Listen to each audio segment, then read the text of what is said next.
You're standing in line. Your phone is in your pocket. 10 seconds pass. Your hand is already moving toward it. You don't even decide to do it. Something older than thought makes the choice for you.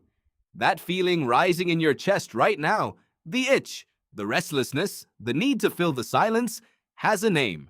You call it boredom. You treat it like a problem to be solved. But the real answer is far stranger. Boredom isn't a glitch in your brain.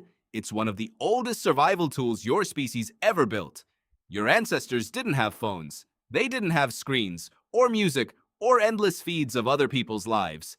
What they had was time. Long, empty, unstructured time. And inside that emptiness, something extraordinary was happening. Think about a hunter-gatherer sitting at the edge of camp 60,000 years ago. No predators nearby. No food to gather yet. Nothing urgent. What does the mind do in that stillness? It searches. It scans. It restlessly turns over old memories, half-formed plans, the shape of tomorrow's hunt. That restless, uncomfortable itch wasn't wasted time. It was the engine of innovation. Psychologist Sandi Mann, who has spent years studying boredom at the University of Central Lancashire, found something almost paradoxical in her research. When people were given dull, repetitive tasks before a creative challenge, they performed better on the creative task afterward than people who weren't bored at all. Boredom didn't slow the mind down. It loosened it. It sent it wandering, and wandering minds find connections that focused minds miss. Here's the part that should make you sit up. You weren't built to be entertained constantly. You were built to be uncomfortable in stillness and to let that discomfort push you towards something new. Your brain has a built-in network for exactly this. Neuroscientists call it the default mode network. It's a cluster of regions that light up not when you're focused on a task, but when you're doing nothing at all.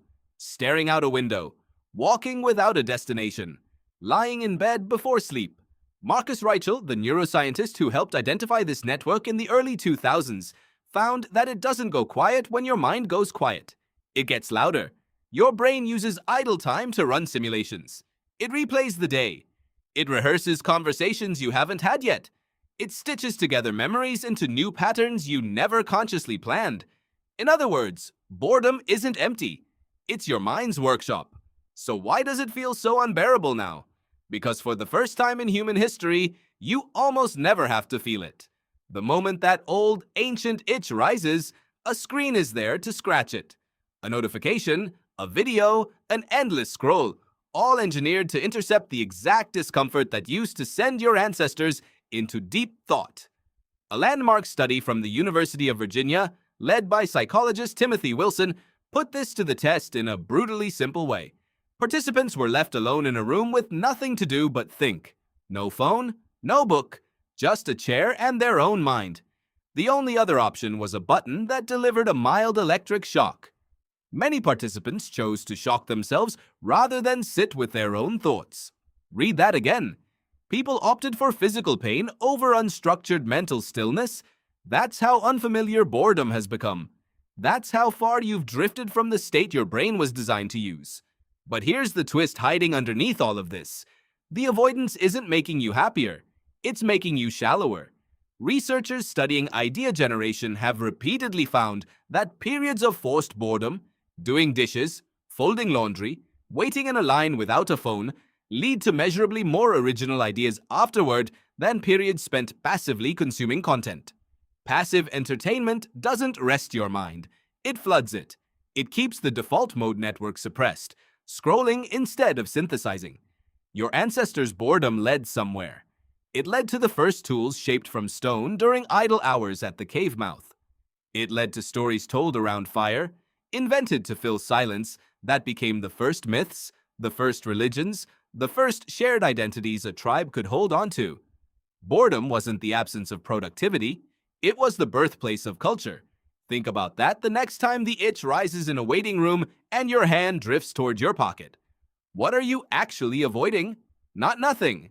You're avoiding the version of your mind that wanders, that questions, that quietly stitches your scattered memories into something resembling wisdom. You're avoiding the exact mental state that built every story, every tool, every idea your species has ever had. This doesn't mean boredom always feels good. It doesn't. That discomfort is real, and it's supposed to be real. Discomfort is the signal. It's the nudge that something needs to change, a new thought needs to form, a new direction needs exploring. Numbing that signal with constant stimulation doesn't remove the need.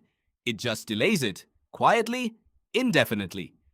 There's a reason some of history's most significant breakthroughs happened in moments of forced stillness. Isaac Newton developed major work during a period of isolation when Cambridge closed due to plague.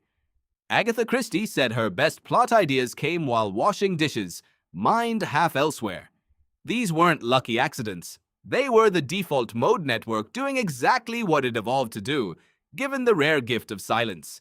So the next time boredom creeps in a line, on a commute, in the 10 quiet minutes before sleep, consider letting it sit there a little longer before reaching for the reflex.